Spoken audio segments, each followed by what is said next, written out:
Hello. So this is a briefing, finally, that some of you have been asking for a while.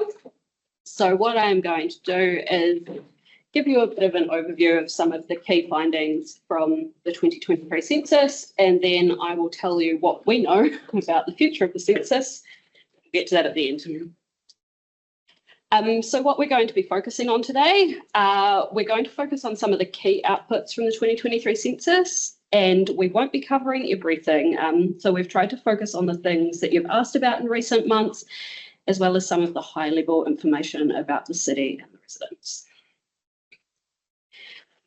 Just before we get into some of the data, we'll spend a little minute on coverage, because I've had a few questions recently about the coverage and the quality of the information that we get from the census. And so here I just really want to reiterate that we're receiving high quality information that we can rely on. For Christchurch, 90% of the data for the 2023 census came through the completion of individual paper forms, so the ones that turned up in your mailbox, sorry. A further 8% were completed via admin enumeration, which is essentially the use of the admin data that StatsNZ have access to as a government agency. So most of the information from the 2023 census was generated through the completion of those paper forms. A quick note on the IDI. So when we talk about admin enumeration, this is mainly what we're talking about. And the IDI is a tool that StatsNZ use to link information from surveys, government agencies and NGOs together, and it provides a really rich data source about people across New Zealand. They're already using the IDI to produce a number of products, including the population estimates and projections that we as an organisation rely on pretty heavily. And the IDI is likely to play a significant role in any admin enumeration in the future. And on the right there, you can see some of the data that they're able to pull through the IDI. So they can tell a lot about us without us needing difficulty.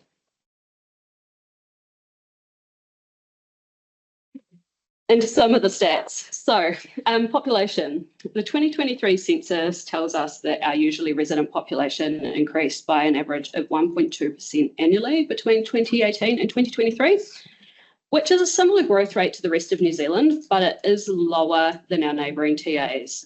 Selwyn in particular continues to be one of the fastest growing TAs in the country, and in a minute we'll get to some of the impacts that's having on us. Suburbs in Christchurch that experienced the greatest population growth over this period included Hallswell, the Central City, Marshall, Broomfield and Wigram. With the exception of the Central City, many of these are areas that we've seen large residential greenfield developments in, so probably not too much of a surprise. And at June 2024, Christchurch had an estimated population of 412,000 people. Age, ethnicity and language.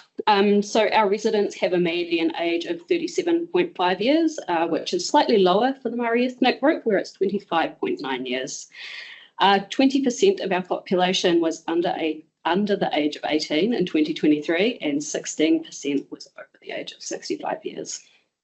67% of our population at the 2023 census was working age. So obviously, as we get older, which we are expecting to happen, we'll see some changes probably in those proportions and what our population makeup looks like. In terms of ethnicity, we are becoming more culturally diverse. Between 2013 and 2023, the proportion of residents who identify their ethnicity as European has decreased, while all other ethnic groups have increased. The biggest increase was in the Asian ethnicity, which went up from 9.4% in 2013 to 17.1% in 2023. So that's a pretty big increase. We've seen an increase as well in the proportion of our population who can speak conversational te reo, which increased from 1.8% to 2.4% in 2023. 93% of our overseas-born population can speak English, and you can see down the bottom there, I didn't include it, the lowest proportion of English speakers are located in areas such as Wigram, Aidenfield, Riccarton, Upper Riccarton and Broomfield. And when we get to the migrant section, that stuff makes sense. Into the rainbow community. So this was a new topic added to the census in 2023 for those aged over the age of 15 years. And you can see on the right the questions added in the pink box. So the proportion of our population who identify as LGBTIQ+ is slightly higher than the national average at 6% compared to 4.9% and nationally, so a little bit higher. What happens to those questions remains to be seen. Migrants, so into some information on our overseas migrants.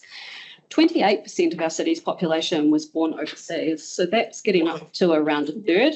On average, those who were born overseas had lived in New Zealand for 17.5 years, so they've been here for a reasonably long time. Areas in Christchurch with the highest proportion of migrants include Wigram, Riccarton, the central city, Upper Riccarton and Sockburn, so you can see some similarity there between areas with the lowest proportion of English speakers and where our high numbers of migrants are. Interestingly, and this one really tickled our data fancy, in 2023, 50.4% of Wigram residents identified their ethnicity as Asian, surpassing European as the dominant ethnicity in the Wigram area. We believe that this is the first time it's happened in an area of Christchurch since Census started. So that's a big change. Household income. So in 2023, the median household income for households in Christchurch was $90,600, which is around $7,000 lower than the New Zealand median. Around 60% of our population lived in a household where the household income is less than $60,000.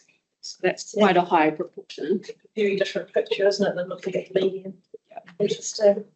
So the median is good in that it shows you the distribution, but actually a lot of our population is in those low income brackets. What you want to know is what level of income the other 40% are looking at. We can have a look at that. Okay. I mean, it's kind of included in the brackets there. So you've got 22% between 66,000 and 94,000, and then you've got 18%, 94,000 or more. So that's up around 30.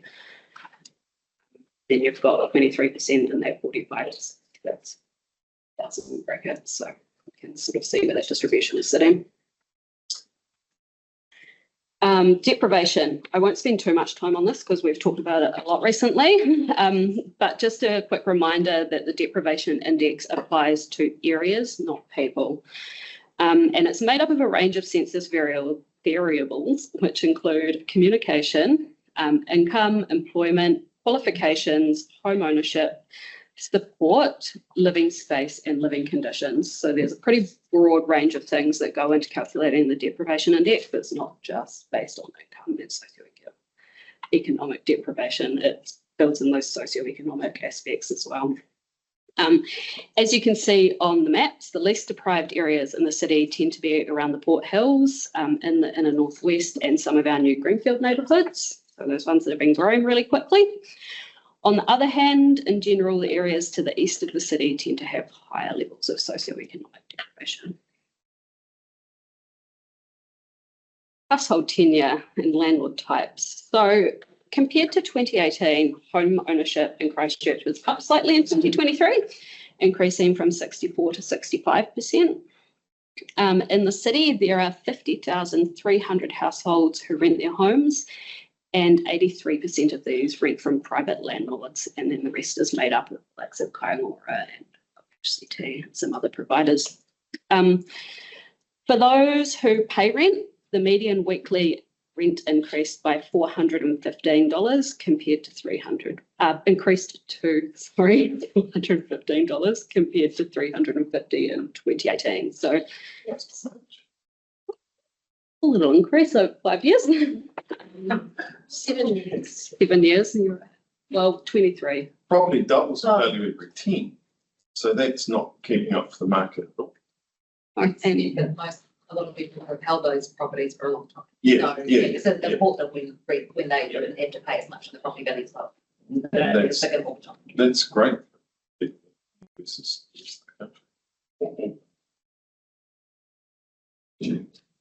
And areas with the lowest levels of home ownership in the city include Riccarton, which probably doesn't come as a surprise, the central city, Upper Riccarton, Addington and Edgware.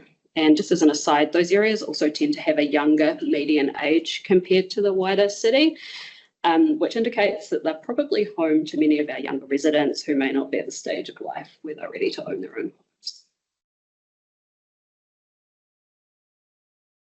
Visitors to the city.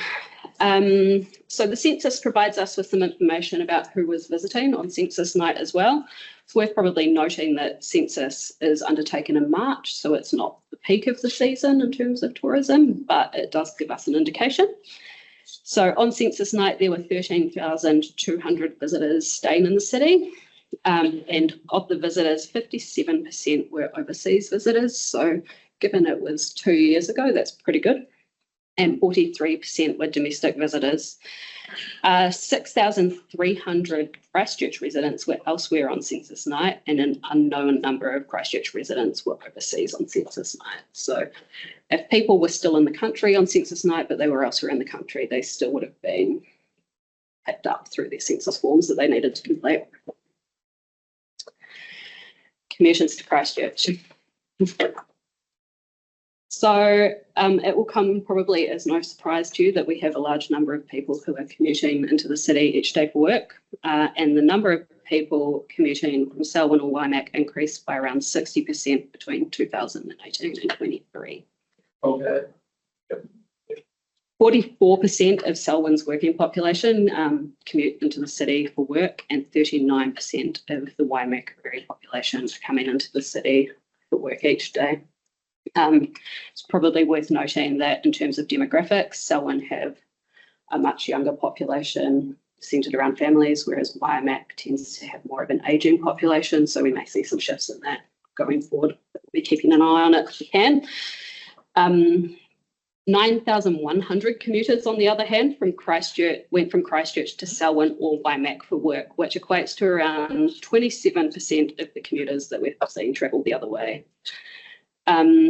As just a little aside, Christchurch had a net population loss of 9,000 residents to Selwyn and Waimak between 2018 and 2011. 20,500 of those moved to Selwyn and Waimak.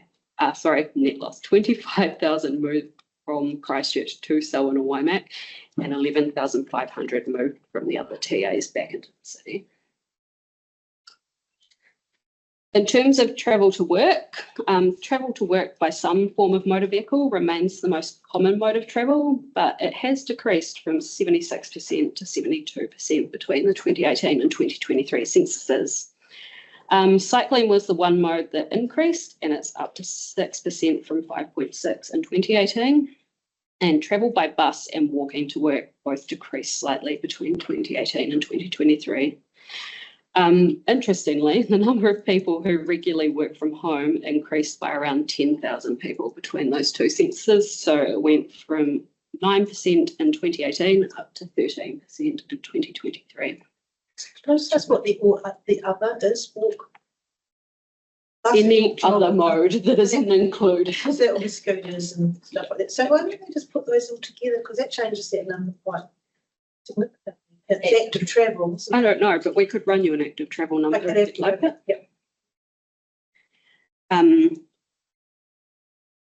In terms of travel to education, 2/3 of children aged between 5 and 9 years are driven to school, and cycling to school is the highest among 10 to 13-year-olds who tend to live closer to school and are becoming more independent. 15% of tertiary age students in Christchurch mainly studied from home, which includes people studying part-time while they're working.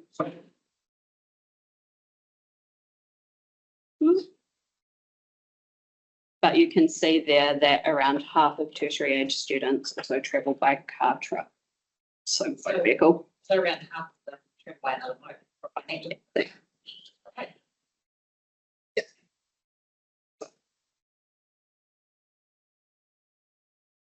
Into the dwellings side of things. So just before we get too far into the next section, I just want to briefly explain the difference between dwellings and households, because census does talk about both.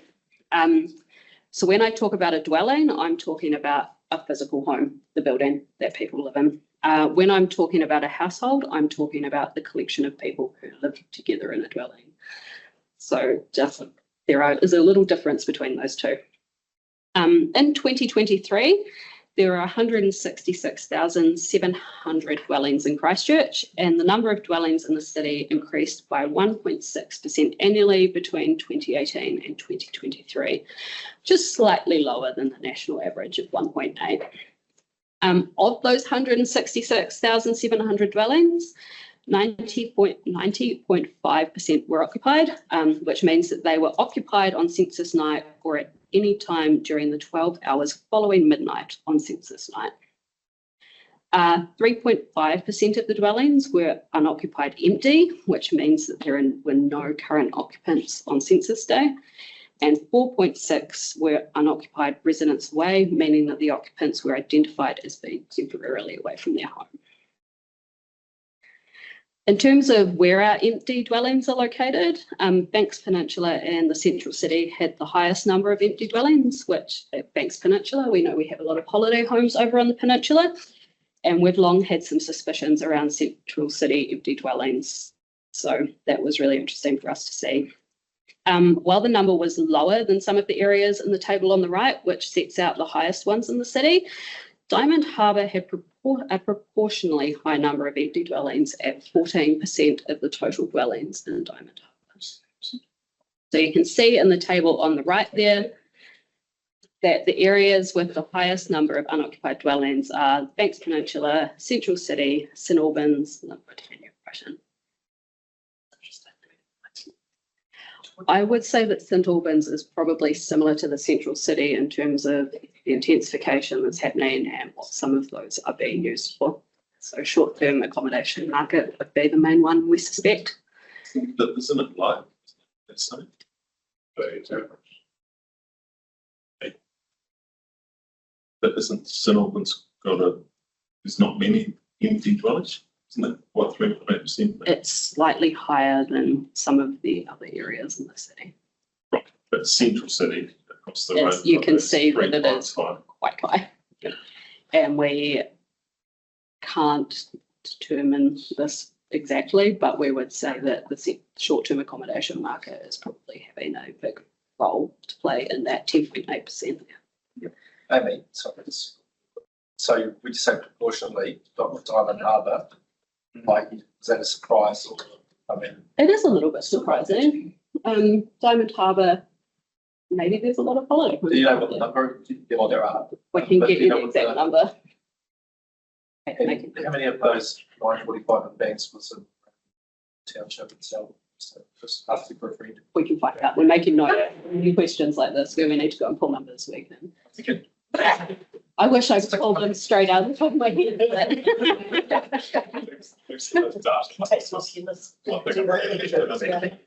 ghost housing. And I'm not expecting answer today, but it would be good to also know the so there's a 50 dwellings. Yeah. But do we know what that's a 1 bedroom, a 2 bedroom, a 3 bedroom? I don't think we could look at ordering it potentially though. Okay, let's move on. Yeah. Time. So more on some dwellings, occupied dwellings by bedrooms. So on average, dwellings in Christchurch had 3 bedrooms in 2023, which was unchanged over time. Houses with 4 or more bedrooms make up 26% of the city's occupied dwellings. The number of 1 and 2 bedroom homes, again, probably not a surprise, has increased by 14% since 2018 and now accounts for around a third of our occupied dwellings. This is one we've started ordering recently. So we're going to have a look at the number of residents living in our occupied dwellings, which is where this gets interesting. So 56% of the occupied 3-bedroom homes in the city are occupied by 1 or 2 people, and almost 40% of our 4-bedroom homes are occupied by 1 or 2 people. From our point of view, we're finding this data particularly valuable because there's often a strong narrative around the need for more 3 and 4-bedroom homes in the city. Yet what we can see from this data is that many of the existing homes of this size are currently underutilised. Yeah. When we combine this data with some of the qualitative insights that we gather through our other surveys, so our Life in Christchurch surveys, for example, we start to get a clearer picture that the 1 and 2 bedroom homes being delivered by the market at the moment don't necessarily align with the needs of the 1 and 2 person households currently living in these larger homes. So Okay, so What do you mean by that? think things like storage and maybe some space for a hobby and a garage. So have you got to pay for them all? The other thing And, is accessibility. So yeah. often there's 2 people townhouse. Yeah. And for older people who want to downsize, they're really struggling to get something that's at level. So like, how do we incentivize developers to build townhouse style, but with one layer down the bottom and one up the top, rather than everything It's just multi-layer? about money. Carry on. So that's just something we've been noticing in our Life in Christchurch surveys, is that we're seeing some interesting information when we ask people what would incentivize you to live in a smaller home. There are things that they are looking for that the market is not currently delivering, and we are seeing in the census data that this is causing some underutilisation of our larger homes. So as a result, our share of family homes are occupied by a large share, are just occupied by 1 or 2 people. And it is likely because of those features that they're looking for. So on Sarah's point about the upstairs, downstairs, we had in the 90s, early 2000s, proliferation of the over 60s units.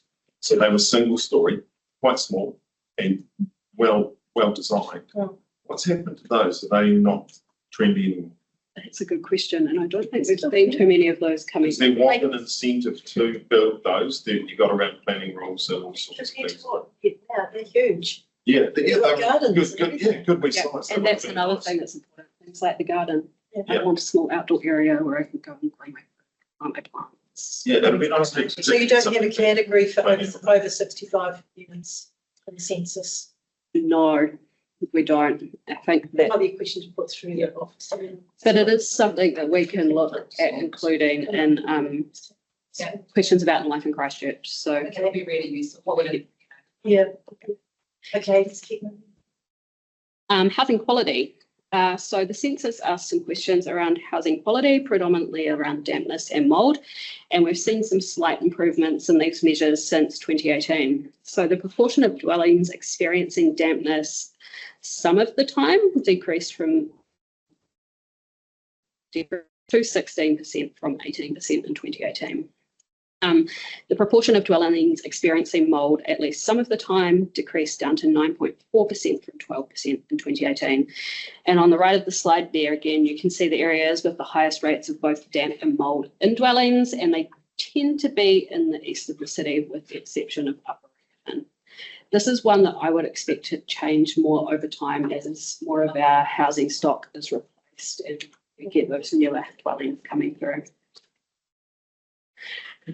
Crowded households.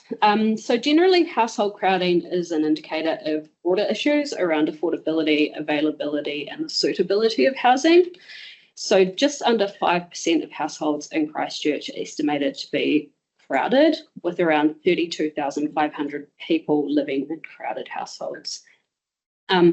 Household crowding, as you can see up there, disproportionately affects Pacific peoples compared to other ethnicities. But more broadly, it tends to be prevalent among ethnic groups where multi-generational living is common. So they want to have multiple generations in the same household, and there's not necessarily the housing stock again in Christchurch that meets What's the definition of crowding? Because Asian families that have come from Good question. micro apartments and now move here and have grandma and that move in.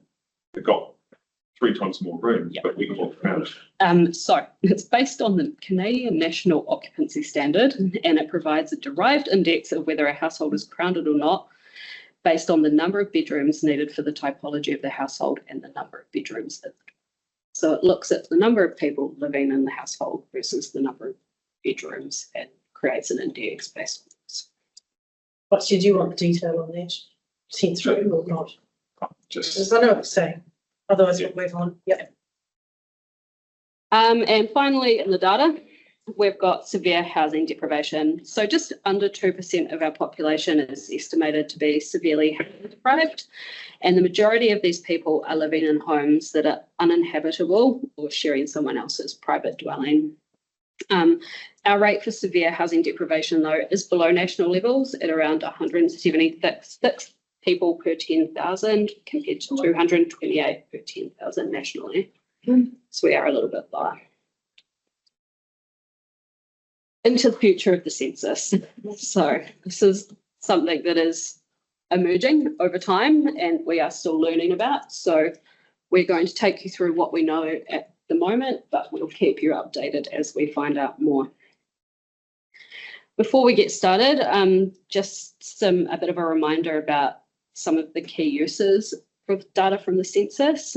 As you can see on screen there, census data provides us with a broad picture of the city and the people who are living here, but we also order and use a lot of more detailed information across a number of council functions. So when the census comes out, we use the publicly available data, but we also order a bunch of more detailed data, which we then have available to everyone across the organisation to meet the needs of the information they need. Any changes to the information that we receive from the census could therefore have some pretty big flow-on effects to the quality of the information that we have to inform a range of planning and decision making. So this could be a big one for us in terms of the information that's available.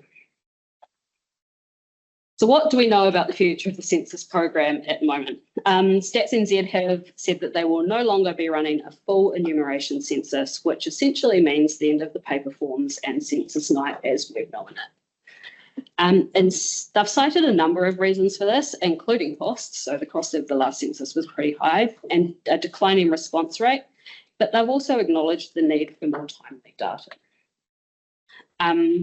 We know that administrative data, so before we talked about the IDI and admin enumeration, is likely to be the backbone of the census going forward, and they've confirmed that they will be taking an admin data first approach. They've also signalled that they're likely to use smaller annual surveys eventually to fill the gaps and verify the quality of the admin data. So they are going to be doing some data check and quality checks, which is good. These smaller surveys, though, are likely to target a much smaller proportion of the population than they typically hear from, and they have said that they will be using targeted surveys to reach hard-to-reach groups. Timeframes. So from late 2026, we can expect to see some preliminary population data published. This won't be an official census release, but it will be preliminary data pulled from admin sources, which will help familiarise us with the data that will be available from the new approach. This data will be admin only, so they won't be doing any supplementary surveying for this. From 2028 then, we can expect to see the first official population and dwelling data released from the new approach, but again, this will be admin only data. They won't be doing any of those supplementary surveys. In 2030, the first set of census products will be produced from the new approach, and they've signalled that this is likely to include data on population, dwellings and households. So the three main things we've covered today, really. It is important to note that there will be a 7-year gap, though, between the 2023 census and any products from the new methodology being released officially. From 2031 onwards, they're expecting to be able to publish census data annually. So I guess our main concern in terms of the timetables is that it is going to be a big gap between the 2023 census and what we get in 2030. In terms of what this means for us, at the moment, it still remains pretty unclear. So we're still trying to work out exactly what this is going to mean. As you can see up on the screen, there are some variables that we are concerned about. And we're not sure what the future of these will be. They can largely be summarised as the more qualitative variables that you would get from a paper form. Whether they can produce these from admin data still remains to be seen. So these are the ones that we're the most worried about at the moment, and it in turn includes the information on travel modes, so how people are travelling, everything that feeds into the NZ depth calculations, dwelling occupancy data that we just talked about, housing quality, a lot of the household information around size, type and crowding, ethnicities, because at the moment people can select multiple ethnicities, so we get good rich data on that, information on iwi and Māori descent and disability, that rainbow indicator that they just added in 2023, and any information on unpaid work. As I mentioned before, this could have some pretty big impacts on the information that we have available to feed a number of planning and decision-making processes, including things like our growth modelling, land use planning, and the development of policies and services. So at the moment, unfortunately, we don't have any more information for you, but we are watching this closely, and we will be badgering StatsNZ to try and get as much information as we can. That's me. Sarah? So one of the problems with stats is it's always now backwards. And it'd be good if you get to feed into StatsNZ about getting forward-looking information. Right, one of the ones around travel data we don't have is we don't monitor where people are and where they're going to and what route they take to get. We kind of get it a bit now from Google Maps, but we don't actually seem to have that. Whereas, are people taking the wrong route because they think it's quicker, or they're avoiding something else, or that? So we're burning tons of carbon for no gain, but actually a loss. So once like that, where do people want to be living? You know, or do we start to do that in our own surveying going forward? We are doing a little bit of that in Life in Christchurch, and it's something that we could look at enhancing. So from the census, we get, it's not publicly available, but we order quite detailed information down to a mesh block level about where people live and work. So from there, we can kind of determine how they're travelling and where they're travelling. So whether StatsNZ could do that as a projection, I'm not sure. So at the moment, they do a number of projections for us. We get population, household, ethnicity, age, family. I think that's it. So we're getting good projections in terms of some of those demographic projections, but I'm not sure whether they could do any projections around the transport side of things. But there's no reason we can't start asking more questions around some of that in Christchurch. Perfect.